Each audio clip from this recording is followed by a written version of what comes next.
Agents of S.H.I.E.L.D. Season 3 stars the same cast, and it is by far my least favorite season of the bunch. Now, this one, in the wake of S.H.I.E.L.D's new war, this season takes inspiration from the Secret Warriors comic, combining it with the series' Inhuman and Hydra storylines, while paralleling the film Captain America Civil War. Connections to the Marvel Cinematic Universe, TV series, other films are also included in this season, as well as characters from the previous MCU media. And this season deals with Phil Coulson embarking on a new secret mission to protect the world from new threats in the wake of S.H.I.E.L.D's ongoing war with Hydra and a rogue faction of the Inhumans. Now, this season, it's an okay season, but there are some problems with this season. And I'm going to get into some of those. First, I do like a lot. There are some episodes in this season that does get a little too slow. And this leads into the main issue that a lot of people have with this season, is that it is slow pace. It is heavily slow pace. And for a third season in a TV series that is from Marvel, you should be expecting things to keep going really good. And this series hits home with this third season. I do like the risky episode, 4,722 hours, but the pacing of this season is just too much. You're trying to do too much in one season, and it kind of overstuffs this season a lot, which I know that's a lot of people's problem with the season, but it does a little too much in one show. Also, I didn't really care too much about about some of the storyline in this. I'm not saying it's bad, it's just half of this could have been a little and I just felt like there are some episodes where it could be like you could pick up your pace a little bit, because yeah, there are some pacing issues, okay? Now, I do like the writing on the show. The writing in this show is pretty cool. It's showing that heroes can be different, and the TV head wanted to make the real life parallels to the Inhumans. I really do like that. I like the story that is set 6 months as after the events of the last season, and I like how it is depicted in this season. And the story of the Secret Warriors thing, I really like that. I like that. I love the Inhuman storyline, but some of it just kind of, and some of the flashbacks kind of just leaves a lot hanging. Also, the death of Lincoln was kind of like, really?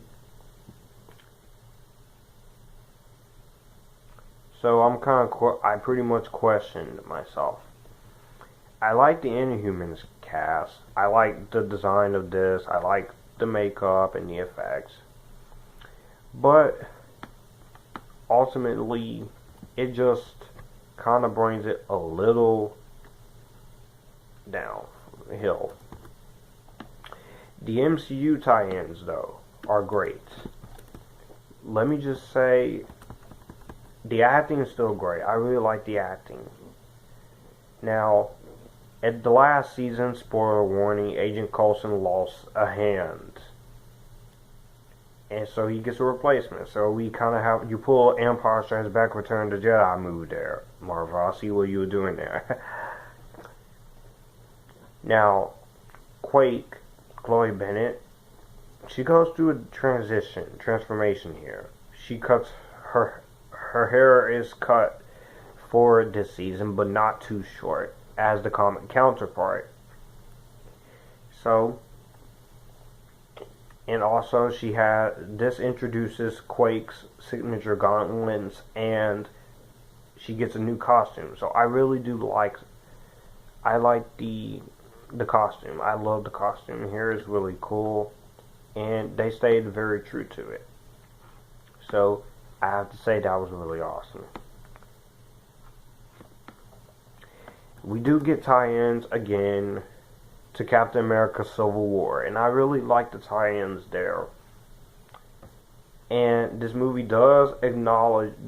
season does acknowledge the death of Peggy Carter, just like Civil War did. So I really did like that.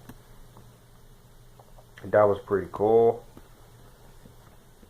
And the themes of Civil War allows this series to make more philosophical tie-in, and I think that was really pretty cool. And for me, I love Captain America Civil War. I used to hate the twist of the movie, but I don't.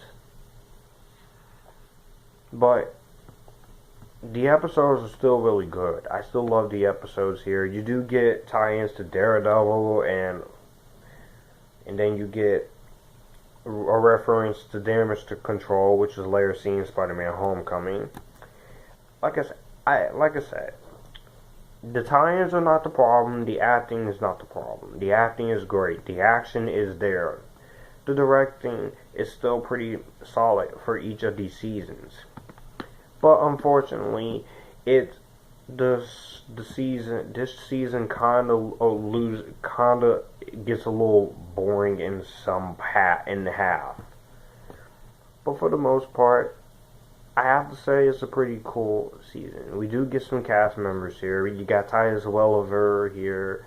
You get Hellfire, Holden Ratcliffe returning as John Hannah. We also have Yo-Yo, which is Natalia Cordova-Buckley's character, and I have to say she's pretty good.